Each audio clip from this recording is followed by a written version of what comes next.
तारों तले जिंदगी। तारों तले जिंदगी इस सीरीज में हम आपके लिए लेकर आए हैं हिंदी साहित्य जगत की कुछ चर्चित कहानियों और उपन्यासों पर केंद्रित रेडियो नाट्य वाचन। आइए सुनते हैं मुंशी प्रेमचंद की कहानियों का रेडियो नाट्य वाचन। वाचन स्वर और प्रस्तुति काजल सूरी की है। कहानी आत्म संगीत।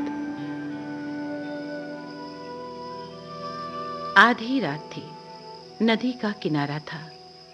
आकाश के तारे स्थिर थे और नदी में उनकी परछाई लहरों के साथ चंचल। संगीत की मनोहर और जीवनदायिनी तान इस दृश्य पर प्रकाश छा रही थी, जैसे हृदय पर आशाएं छाई रहती हैं या मुखमंडल पर शोक। रानी मनोरमा ने आज गुरु दीक्षा ली थी। दिन भर दान और व्रत में व्यस्त रहने के बाद मीठी नींद की गोद में सो रही थी। अचानक उसकी आंखें खुली और ये मीठी आवाज कानों में पहुंची। वो व्याकुल हो गई, जैसे दीपक को देखकर पतंग। वह अधीर हो गई।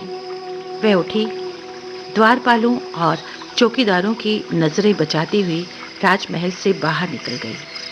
सरिता तट पर ऊंचे कगारे थे, भयानक जंतु थे और उनकी डरावनी आवाजें। मनोरमा कोमलता की मूर्ति थी, लेकिन उस मधुर संगीत का आकर्षण उसे खींचे लिए जाता था। उसे आपदाओं का ध्यान न था। वो घंटों चलती रही, यहाँ तक कि मार्ग में नदी ने उसका गतिरोध किया। मनोरमा ने विवश होकर इधर उधर दृष्टि दौड़ाई। किनारे पर एक नौका दिखाई दी। निकट जाकर बोली, माझी, मैं उस पार जाऊंगी। इस मनोहर राग ने मुझे व्याकुल कर दिया है। माझी, रात को नाव नहीं खोल सकता। हवा तेज है और लहरें डरावनी, जान जोखिम है। मनोरमा, मैं रानी मनोरमा हूँ। नाव खोल दो, मुंह मांगी मजदूरी दूंगी। माझी, तब तो नाव किसी तरह नहीं खोल सकता। रानियों का इसमें निभा नहीं। मनोरमा, चौधरी, तेरे पांव पड़ती हूँ, शीघ्र नाव खोल दे, मेरे प्राण खींचे जाते हैं। माझी, क्या इनाम मिलेगा? मनोरमा, जो तू मांगे। माझी, आप ही कह दीजिए, गवार क्या जानूं कि रानियों से क्या चीज मांगनी चाहिए। कहीं कोई ऐसी चीज ना मांग बैठूं जो आपकी प्रतिष्ठा के खिलाफ हो। मनोरमा, मेरा ये हार बहुत ही मूल्यवान है, मैं तुम्हें ये देती हूँ। मनोरमा ने गले से हार निकाला। अचानक मनोरमा को ऐसा लगा जैसे संगीत की ध्वनि और निकट हो गई हो। कोई ज्ञानी पुरुष आत्मानंद के आवेश में उस सरिता तट पर बैठा हुआ उस खामोश निशा को संगीत पूर्ण कर रहा है। रानी का हृदय उछलने लगा। कितना मधुर राग है। उसने अधीर होकर कहा, माझी, अब देर न कर, नाव खोल, मैं एक पल भी धीरज नहीं रख सकती। माझी, इस हार को लेकर मैं क्या करूँगा? मनोरमा, सच्चे मोती हैं। माझी, ये और भी विपत्ति है। मेरी पत्नी गले में पहनकर पड़ोसियों को दिखाएगी, वो सब डाहा से जलेंगी, उसे गालियां देंगी। कोई चोर देखेगा तो उसकी छाती पर सांप लौटने लगेगा। मेरी सुनसान झोपड़ी पर दिन दहाड़े डाका पड़ जाएगा। लोग चोरी का अपराध लगाएंगे। नहीं नहीं, मुझे ये हार नहीं चाहिए। मनोरमा, तो जो कुछ तू मांग मैं तुझे वही दूंगी, लेकिन तू देर ना कर। मुझ में अब धैर्य नहीं है, प्रतीक्षा करने की तनिक भी शक्ति नहीं है। इस राग की एक एक तान मेरी आत्मा को तड़पा देती है। माझी, इससे भी अच्छी कोई चीज दीजिए। मनोरमा, तू मुझे बातों में लगाए रखना चाहता है। मैं जो तुझे देती हूँ वो तू लेता नहीं, खुद कुछ मांगता नहीं। तुझे क्या मालूम मेरे हृदय की इस समय क्या दशा हो रही है। माझी, और क्या दीजिएगा?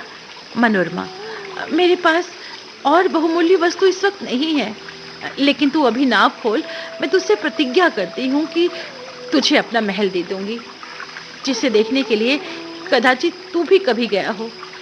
तूने देखा होगा कि मेरा महल कितना खूबसूरत है। माँ जी हंसकर उस महल में रहकर मुझे क्या आनंद मिलेगा? उल्टे मेरे भाई बंधु शत्रु हो जाएंगे। इस नौका पर अंधेरी रात में भी मुझे डर नहीं लगता। आंधी चलती रहती है और मैं इस पर पड़ा रहता हूँ, किंतु वो महल तो दिन में ही फाड़ खाएगा। मेरे घर के आदमी तो उसके एक कोने में समा जाएंगे। और आदमी कहाँ से लाऊंगा? मेरे पास तो नौकर चाकर कहाँ, इतना माल असबाब भी कहाँ है। महल की सफाई और मरम्मत कहाँ से करवाऊंगा? मनोरमा को लगा कि संगीत नजदीक आता जा रहा है। उसकी सुंदरता और आनंद और अधिक प्रखर हो गया। मनोरमा ने व्याकुल होकर कहा, आह, तो फिर अपने मुंह से क्यों नहीं मांगता? कितना विरागजनक राग है। मैं उस संगीत के लिए बहुत व्याकुल हूँ। उस संगीत में कोयल किसी मस्ती है, पपीहे किसी वेदना है।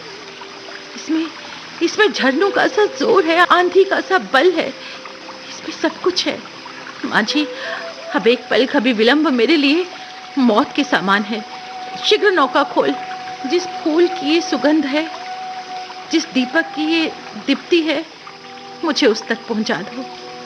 मुझे लगता है कि संगीत का रचयिता कहीं निकट ही बैठा हुआ है, बहुत निकट। माँ जी, आपका महल मेरे काम का नहीं, मेरी झोंपड़ी उससे कहीं सुहावनी है। मनोरमा, तो अब मैं तुझे क्या दूं? ये संगीत नहीं, इस विशाल क्षेत्र की पवित्रता है। नौका खोल। मैं जब तक जीऊंगी तेरी सेवा करूंगी, तेरे लिए पानी भरूंगी, तेरे सारे काम करूंगी। मेरे पास अगर 100 जानें होती तो मैं इस संगीत के लिए अर्पण करती। ईश्वर के लिए मुझे निराश ना कर। ले, मेरा ये सर अब तेरे चरणों में है। ये कहते कहते मनोरमा पगली सी अवस्था में मांझी के निकट जाकर उसके पैरों पर गिर पड़ी।